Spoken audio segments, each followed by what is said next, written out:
September 20th, 1944, Nancy, Lorraine, France. The morning mist hung low over the Moselle River as Major Charles Carpenter climbed into his Piper L-4 Grasshopper, checking the 6 bazookas mounted beneath his wings. The fabric-covered aircraft weighed just 740 kilograms, less than a single German tank shell. Radio chatter crackled through his headset. German armor moving south of Arracourt. The Wehrmacht's 11th Panzer Division was launching its counterattack, confident that American liaison planes posed no threat to their Panzer rifles and assault guns. They had calculated correctly. By all military doctrine, the L-4 was an unarmed observer, designed for artillery spotting, not tank hunting. Yet, as Carpenter started his Continental engine, he carried 6 2.36-inch rockets that would soon prove doctrine wrong. This is the story of how a high school history teacher in the world's smallest combat aircraft became Nazi Germany's most unlikely nightmare. The morning of September 1, 1944, found Lieutenant General George S. Patton, Jr., staring at fuel consumption reports spread across his field desk at 3rd Army Headquarters in Chalon-sur-Marne. The numbers told a stark story. His armored divisions required 350,000 gallons of gasoline daily to maintain full operational tempo. Supply convoys were delivering less than half that amount. Patton's diary entry that day recorded his frustration. "My divisions can fight, but they cannot move." The German High Command had calculated this moment precisely. Wehrmacht intelligence officers believed the American advance would grind to a halt within days, starved of fuel and unable to exploit their breakthrough from Normandy. General Günther Blumentritt, Army Group G's Chief of Staff, had reported to Berlin, enemy mobility compromised by supply limitations.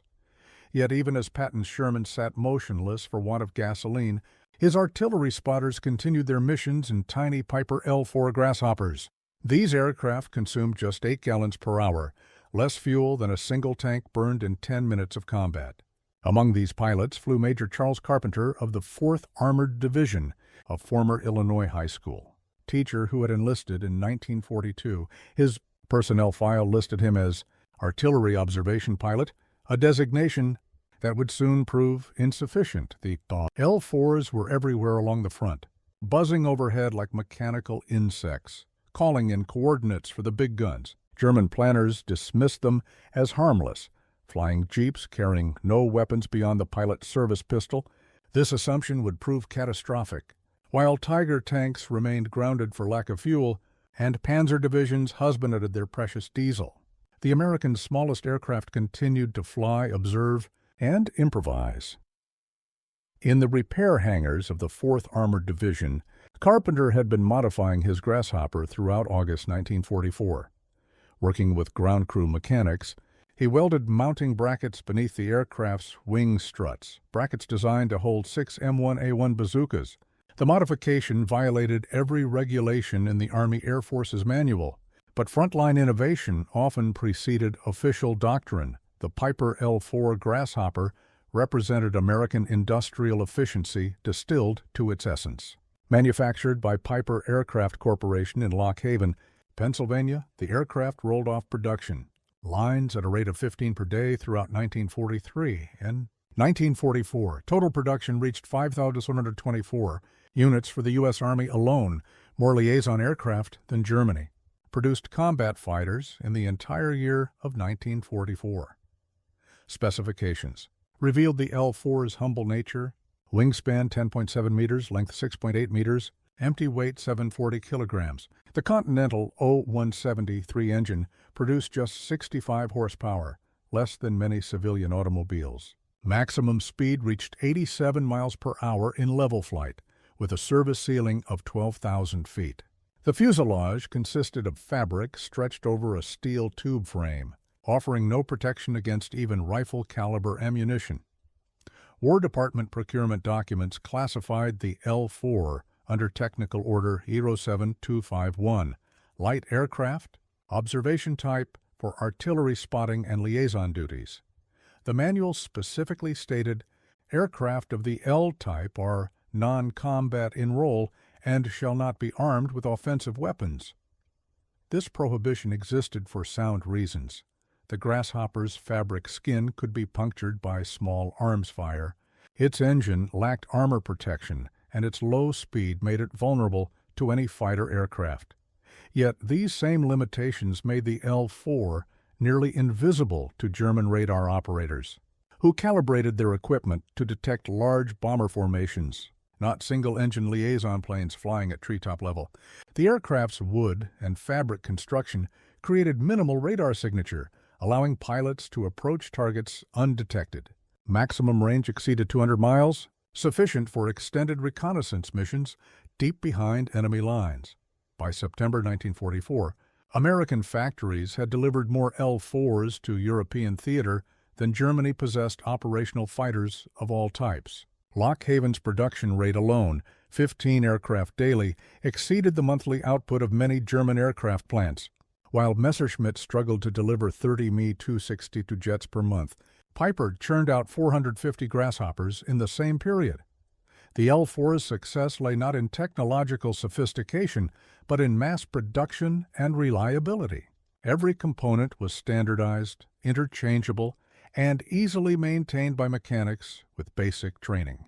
German aircraft required specialized technicians and rare materials. The Grasshopper could be repaired with tools found in any automobile garage. Charles Carpenter's path from classroom to cockpit began in the autumn of 1942, when the 30-year-old history teacher enlisted at the Army recruiting station in Taylorville, Illinois. His college education and steady demeanor marked him for officer training, but Carpenter specifically requested pilot duty. Flight training records from Parks Air College show he completed primary instruction in a Piper J-3 Cub, the civilian variant of the military L-4, the UC. Transition from teaching American history to spotting artillery targets proved natural for Carpenter. Both roles required patience, attention to detail, and the ability to communicate complex information clearly. His flight instructor noted excellent situational awareness and precise radio communication. These skills would prove essential when calling in fire missions from 1,000 feet above German positions. By spring 1944, Carpenter was assigned to the 4th Armored Division as senior artillery spotter, flying daily missions over German defensive positions in Normandy. His L-4, bearing the tactical number L-21, became a familiar sight to ground troops who relied on his accurate coordinates for artillery support. The aircraft's fabric wings were patched with olive drab tape where flak fragments had torn the covering, testament to the dangers of low-level reconnaissance. It was during these missions that Carpenter first observed the effectiveness of rocket-firing Republic P-47 Thunderbolts against German armor. The big fighters carried high-velocity aircraft rockets, HVAR, that could penetrate tank armor with direct hits. Carpenter studied the Thunderbolts' attack profiles, noting how pilots approached from the rear quarter to strike vulnerable engine compartments and thinner roof armor. The idea of arming his own aircraft emerged gradually. Carpenter had access to M1A1 bazookas, shoulder-fired rocket launchers designed for infantry anti-tank use. The weapon's 2.36-inch diameter rocket carried a shaped charge warhead capable of penetrating 76 millimeters of armor at point-blank range. While insufficient against the frontal armor of German heavy tanks, the bazooka could defeat the side and rear protection of most enemy vehicles. Working with 4th Armored Division mechanics during late August 1944, Carpenter designed mounting brackets to carry 6 bazookas beneath his L-4's wings. Electrical wiring connected the rockets to a firing switch in the cockpit, allowing the pilot to fire while maintaining aircraft control. The modification added roughly 90 kilograms to the aircraft's weight, significant for the underpowered Grasshopper, but still within acceptable limits. September 18, 1944, marked the beginning of the largest tank battle on the Western Front since Normandy. German General Hermann Balck's Army Group G had concentrated the 11th Panzer Division, 111th Panzer Brigade, and 113th Panzer Brigade near Arracourt, Lorraine, for a decisive counterattack against Patton's extended supply lines. Wehrmacht intelligence estimated American fuel shortages would prevent effective resistance. The German armored force included approximately 262 tanks and assault guns, Panzer IV Ausf models with 80mm frontal armor, Stug 3 assault guns mounting 75mm cannons, and a handful of Panzer V Panthers with their feared 88mm guns. Supporting infantry rode in half-tracks and trucks, while artillery units prepared to support the advance with concentrated fire. Facing this formidable force, the U.S. 4th Armored Division could field only 107 operational tanks, primarily M4 Sherman models with 75mm guns. The Americans possessed superior radio communication and artillery support, but German numerical advantage seemed decisive. Weather conditions favored the attackers. Dense morning fog would ground Allied tactical aircraft and limit visibility for defending tank crews. At 0600 hours, German armor moved out from assembly areas east of the Moselle River. Panzer commanders expected to reach American supply depots near Nancy before noon, cutting off forward elements and forcing a general withdrawal. The 11th Panzer Division's war diary recorded optimism, enemy surprised and disorganized. Advance proceeding according to schedule. Major Carpenter received the alert at his forward airstrip near Iten while conducting pre-flight inspection of L-21. Ground control reported large enemy armored formation moving west toward our positions. Visibility poor, tactical air grounded. With P-47 Thunderbolts unable to provide close support due to fog, artillery spotters became the primary means of coordinating defensive fire. Carpenter's first sortie of September 18th followed standard procedure. Locate enemy formations, radio coordinates to artillery fire direction centers, observe impact, and adjust subsequent salvos. His L-4 climbed into the gray overcast at 0630, heading east toward the sound of tank engines. Visibility at 800 feet allowed limited observation through breaks in the fog layer. What Carpenter observed changed his mission profile entirely. German armor was advancing in company-strength formations, 12 to 15 vehicles per group, with minimal spacing between tanks. The dense formations offered concentrated targets, ideal for direct attack rather than called artillery fire. At 45 hours, Carpenter made the decision that would define his place in military. History: the first rocket fired from an L-4.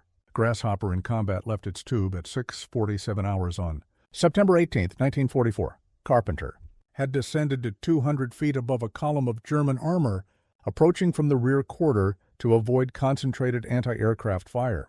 His target was a Stug 3 assault gun advancing through a wheat field 2 kilometers east of Arracourt. The M1A1 Bazooka rocket, designed for infantry use at ranges under 100 yards, performed differently when fired from a moving aircraft. Carpenter had calculated the ballistics during his August modifications. An aircraft moving at 60 miles per hour would impart forward velocity to the rocket, extending effective range to approximately 200 yards while maintaining accuracy against large targets like tanks. The shaped charge warhead struck the Stug's engine deck with devastating effect. Copper penetrator jet punched through 20 millimeters of roof armor, igniting stored ammunition and fuel. The assault gun erupted in flames as its crew bailed out, running for cover in the wheat. Carpenter banked left and climbed, avoiding small arms fire from supporting infantry. German reaction was immediate and confused. Radio intercepts recorded frantic transmissions. Aircraft attack! Liaison plane firing rockets. Tank commanders trained to engage enemy armor, and infantry had never encountered aerial rocket attack from a fabric-covered observation plane. Unit reports to 11th Panzer Headquarters described fighter-bomber attack, failing to recognize the true nature of their attacker.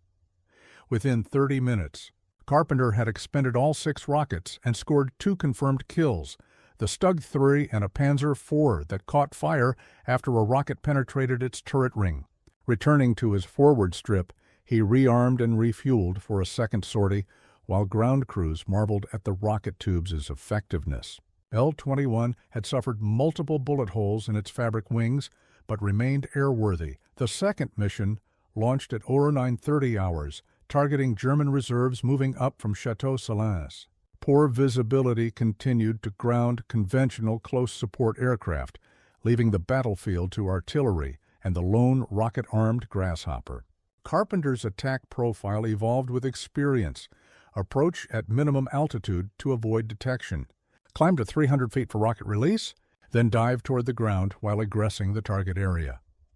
By noon on September 18th, American artillery observers reported unprecedented accuracy in counter-battery fire, supported by the continuous reconnaissance provided by Carpenter's modified L-4. What German planners had anticipated as a swift armored breakthrough devolved into a grinding battle of attrition, with their tank columns harassed by both conventional artillery and an impossible opponent, a teacher and a cub shooting bazookas. The September 19th morning briefing at 11th. Panzer Division headquarters reflected growing frustration with the previous day's operations. Oberst Wendt von Wiedersheim, the division commander, studied loss reports showing 14 tanks destroyed or disabled, double the expected casualties for a breakthrough operation. Intelligence sections struggled to identify the source of accurate American artillery fire that seemed to anticipate every German movement. German doctrine emphasized combined arms coordination, but recent fuel shortages had reduced Luftwaffe support to virtually nothing. The 11th Panzer Division's attached fighter squadron possessed only 3 operational Focke-Wulf 190s, insufficient for effective air cover. Meanwhile, American L-4s continued their harassment with apparent impunity, calling down devastating artillery barrages on any concentration of German vehicles. Unknown to German commanders, their primary tormentor was not coordinating artillery strikes, but conducting direct attacks. Carpenter's rocket-armed L-4 had achieved something unprecedented in military aviation. A liaison aircraft was hunting tanks. His September 19th missions resulted in 3 more confirmed kills. 2 Panzer IVs and a Stu-GI-Fu, bringing his total to 5 German armored vehicles destroyed in 2 days. The tactical implications extended beyond mere numbers. German tank crews, trained to fear Allied fighter bombers like P-47 Thunderbolts and British Typhoons, now faced psychological pressure from the most unlikely source. Every small aircraft overhead could potentially carry rockets, forcing commanders to disperse formations and reduce movement during daylight hours. American ground forces observed the effect with amazement. Tank crews from the 4th Armored Division reported increased confidence when operating under L-4 coverage, knowing that German armor faced harassment from above. Infantry units requested Grasshopper overwatch for their advances, treating the tiny aircraft as protective angels rather than mere spotters. Carpenter's success influenced other artillery pilots throughout Third Army. By September 20th, 3 additional L-4s had been modified with rocket armament, though none achieved the same level of success. The combination of piloting skill, mechanical aptitude, and tactical innovation required for effective tank hunting remained rare even among experienced aviators. Technical analysis revealed the weapon system's limitations alongside its effectiveness. The M1A1 Bazooka could penetrate side and rear armor of most German tanks, but remained ineffective against frontal protection exceeding 80 millimeters. Panthers and Tigers required precise hits on vulnerable areas, engine decks, turret rings, or track systems to achieve mission kills rather than complete destruction. Production statistics from September 1944 illustrated the broader context of Carpenter's innovation. American factories delivered 2,144 tanks that month, while German plants produced only 287, 6 tanks destroyed. By a modified Grasshopper represented statistical insignificance in the grand scheme of industrial warfare, yet their psychological impact far exceeded their numerical value. September 20th, 1944, dawned clear over Lorraine, ending 3 days of fog that had grounded conventional close support aircraft. For the first time since the battle began, Republic P-47 Thunderbolts could provide tactical support to ground forces.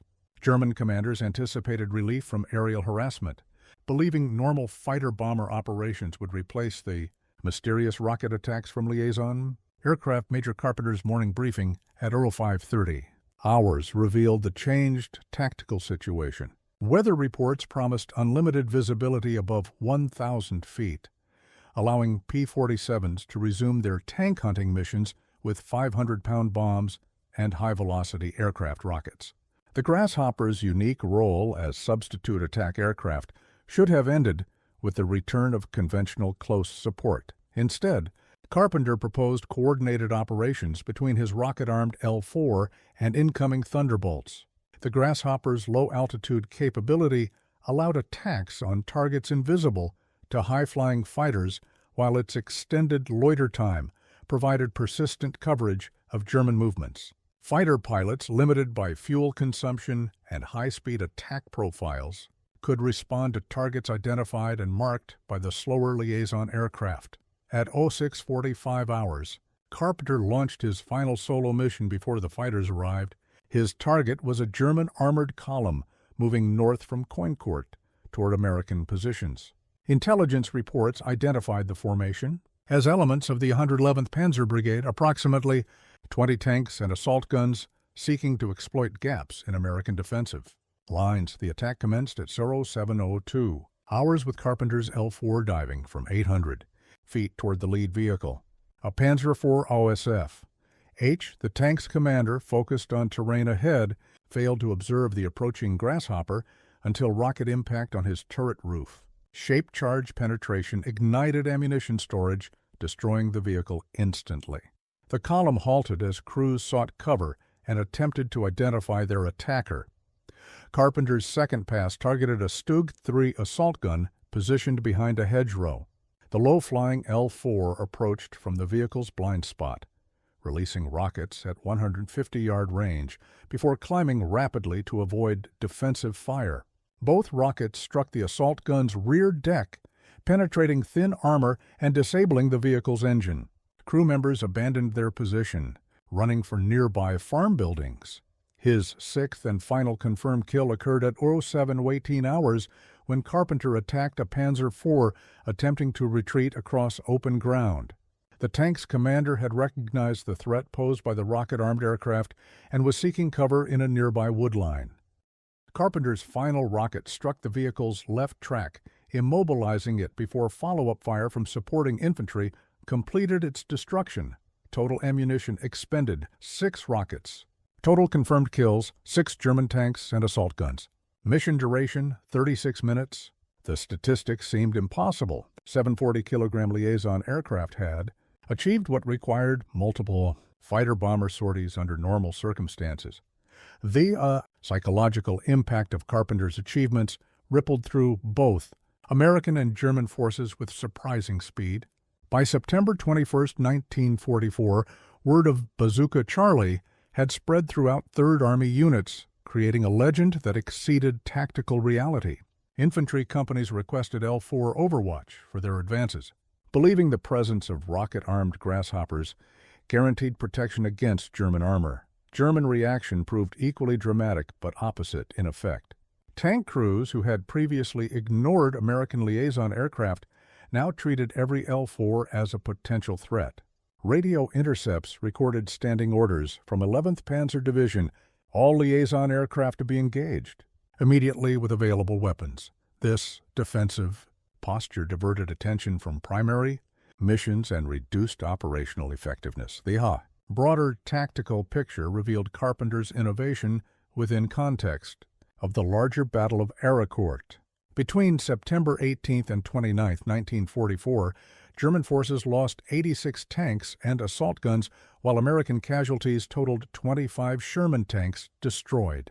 The 4th Armored Division's victory resulted from superior artillery coordination, effective use of terrain, and aggressive counterattacks, not individual heroics by rocket-armed aircraft. Yet statistical analysis could not diminish the symbolic importance of Carpenter's success. His 6 confirmed kills represented the first and only tank victories achieved by artillery observation aircraft in World War II. No other pilot in any theater duplicated the combination of innovation, skill, and opportunity that characterized the Grasshopper tank hunting. Missions. Technical evaluation by Army Air Forces. Investigators revealed both the potential and limitations of the rocket-armed L-4 concept.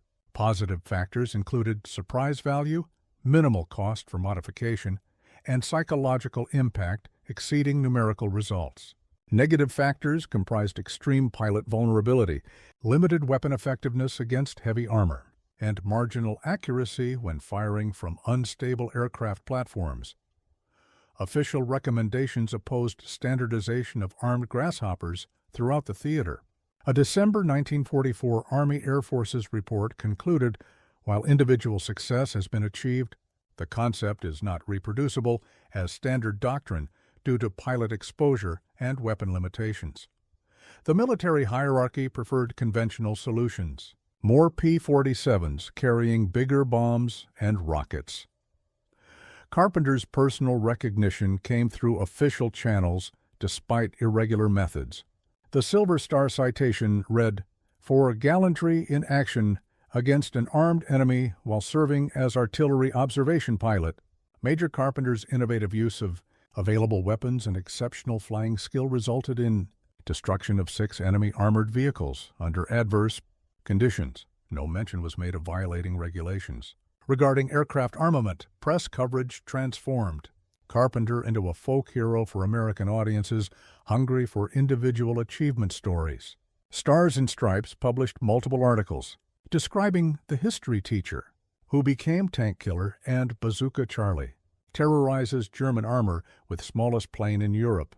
Radio broadcasts carried the story nationwide, inspiring recruitment posters featuring tiny aircraft attacking massive tanks. The question of whether Carpenter's innovation could become standard doctrine occupied Third Army staff officers.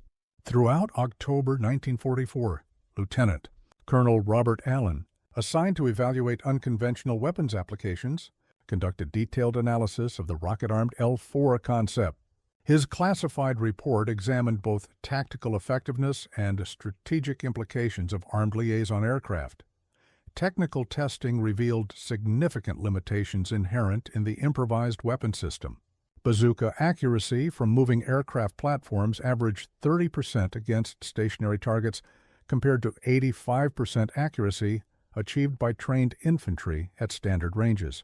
Wind effects, aircraft vibration, and pilot workload combined to reduce hit probability substantially below that of purpose-built attack aircraft. Pilot vulnerability presented an even greater concern. The L-4's fabric construction offered no protection against small arms fire, while low-altitude attack profiles exposed crews to concentrated defensive fire. Statistical analysis of liaison aircraft losses showed 40% higher casualty rates among pilots attempting ground attack missions compared to those performing standard observation duties. Cost effectiveness calculations favored conventional solutions. A single P-47 Thunderbolt carrying 8 high-velocity aircraft rockets cost $85,000 but could destroy multiple tanks per mission with minimal pilot risk. 6 L-4s modified with bazooka armament represented equivalent cost but achieved far lower probability of success against armored targets. Strategic considerations weighed heavily against expanding armed grasshopper operations. The U.S. possessed overwhelming superiority in conventional close support aircraft, with monthly P-47 production exceeding 500 units throughout late 1944. German tank production had fallen to fewer than 300 vehicles per month, making every Allied attack aircraft more valuable than its potential targets. Training requirements also argued against standardization.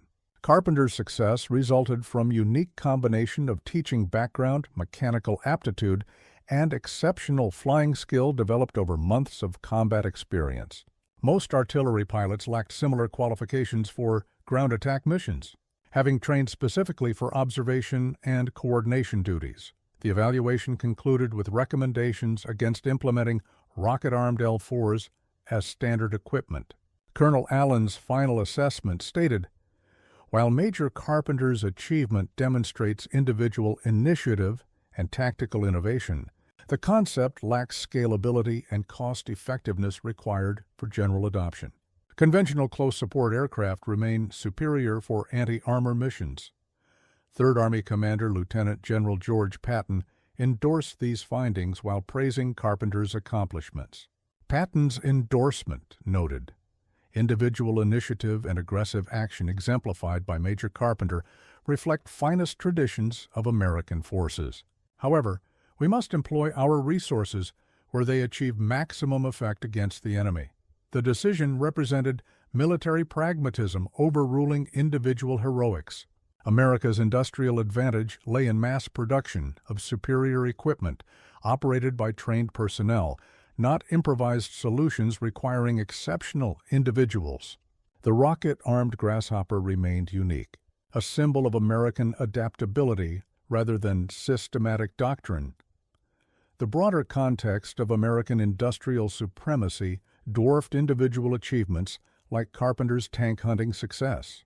September 1944 production statistics revealed the overwhelming material advantage that determined war outcomes far more than tactical innovations. American aircraft factories delivered 9,054 military aircraft. That month alone, more than Germany produced in any entire quarter of 1944. Tank production figures illustrated similar disparities. Ford's Willow Run plant manufactured 432 M4 Sherman tanks during September, while all German tank facilities combined produced only 287 armored vehicles. Chrysler Tank Arsenal in Detroit exceeded total German monthly output with production from a single assembly line. By war's end, American factories had built 49,234 Sherman tanks compared to Germany's total production of 25,784 tanks of all types. The mathematics of mass production revealed why individual heroics, however inspiring, could not alter strategic outcomes. Carpenter's 6 tank kills represented 2.4% of German tank losses during the Battle of Arracourt. His entire combat career, spanning 8 months of frontline service, accounted for fewer enemy vehicles destroyed than American factories replaced in 4 hours of round-the-clock production. Ammunition production demonstrated even more dramatic advantages. September 1944, American output included 1.2 billion rounds of small arms ammunition, 15 million artillery shells, and 2.8 million aerial bombs. German ammunition production had fallen to 30% of 1942 levels due to raw material shortages and bombing of synthetic fuel plants.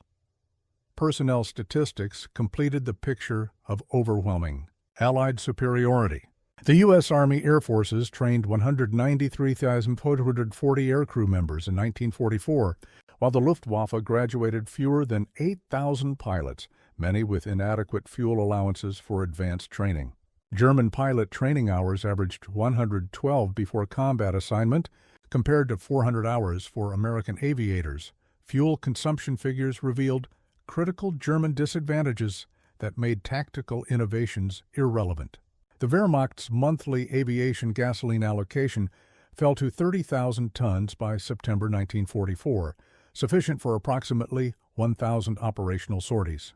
American forces consumed 500,000 tons of aviation fuel monthly in the European theater alone, 16 times German.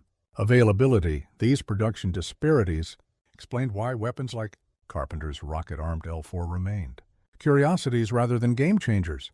American industry could afford to experiment with thousands of modifications and innovations, discarding unsuccessful concepts without strategic impact.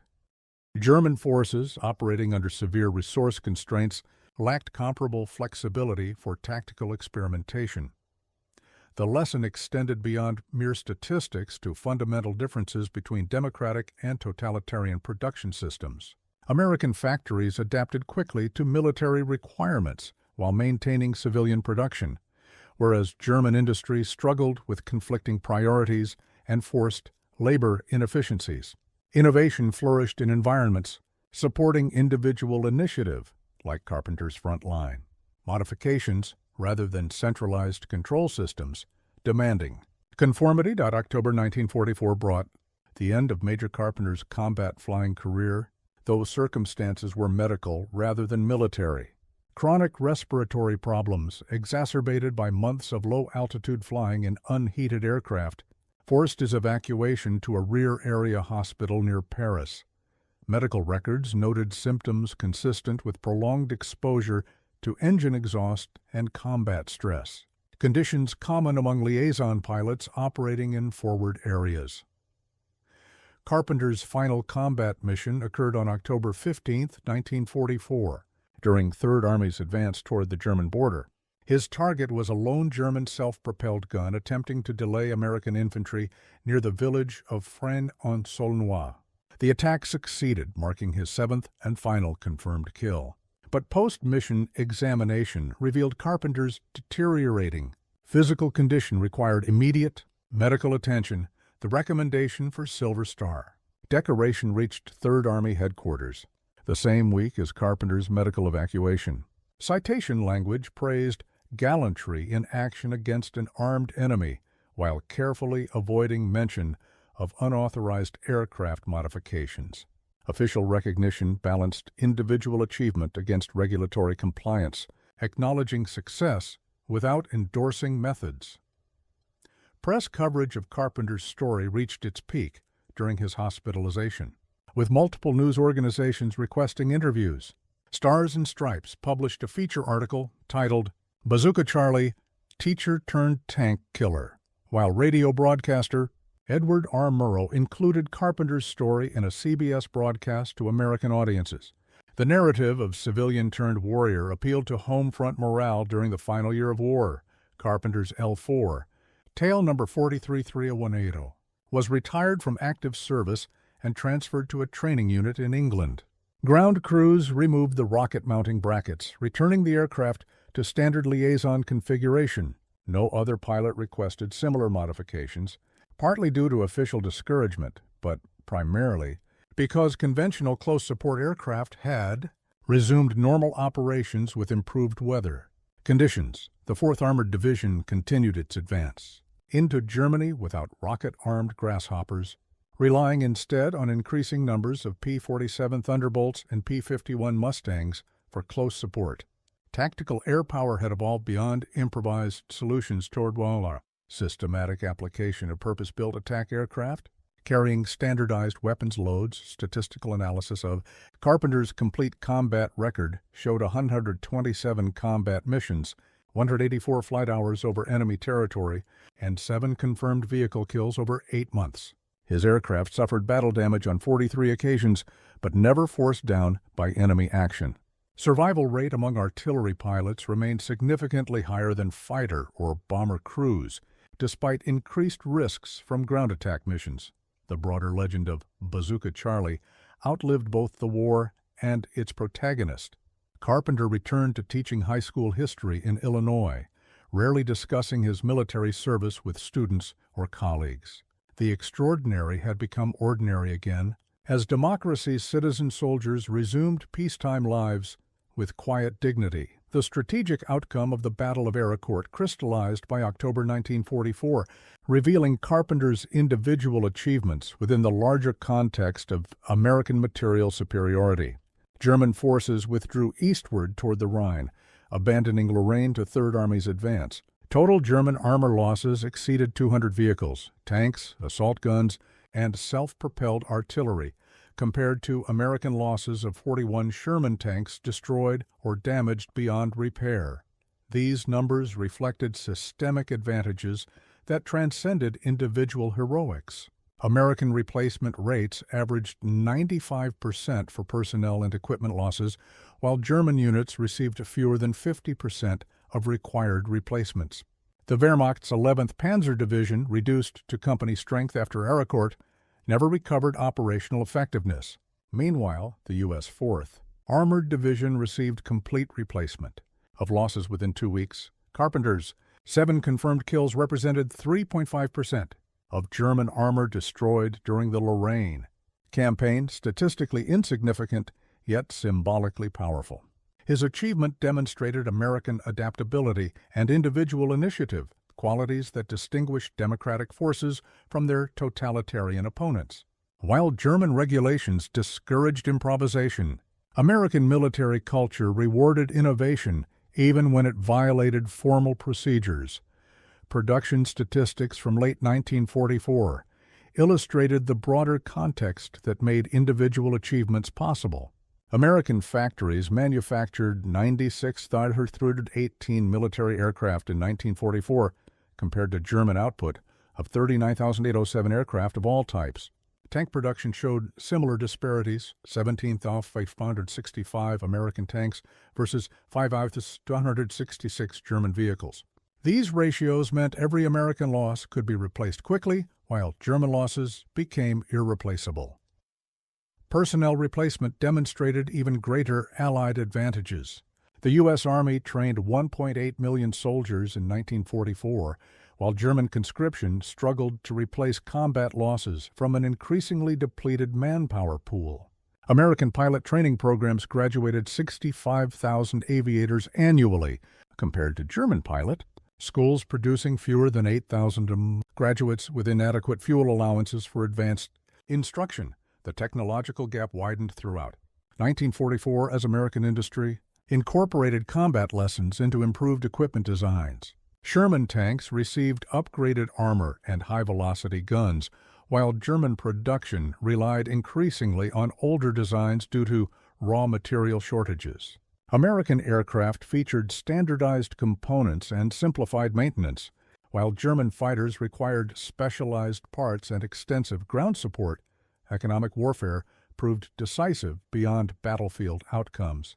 American production costs declined throughout the war due to manufacturing efficiency gains, while German costs increased due to material shortages and bombing damage. The U.S. could afford experimental weapons and tactical innovations like Carpenter's rocket-armed L-4, while Germany struggled to maintain basic production levels. The lesson transcended military affairs to encompass broader questions of democratic versus authoritarian systems. Societies that encouraged individual initiative and technological innovation ultimately prevailed over those emphasizing conformity and centralized control. Carpenter's improvised solution exemplified democratic values translated into military effectiveness. Charles Carpenter returned to Taylorville, Illinois in February 1945, medically discharged from active duty with the Silver Star and memories he rarely shared. His teaching position at Taylorville High School remained available, the school board having promised employment to returning veterans. Students occasionally asked about his military service, receiving brief acknowledgments rather than detailed accounts of rocket attacks on German armor. The L-4 Grasshopper continued production until war's end, with final deliveries reaching 5,324 units for the Army alone. None received official armament modifications, though maintenance records suggest several pilots improvised weapons installations in Pacific theater operations. The concept of armed liaison. Aircraft appeared occasionally in post-war military exercises before disappearing entirely with the advent of helicopter technology. Carpenter's story entered aviation folklore through magazine articles and veterans' reunions rather than official histories.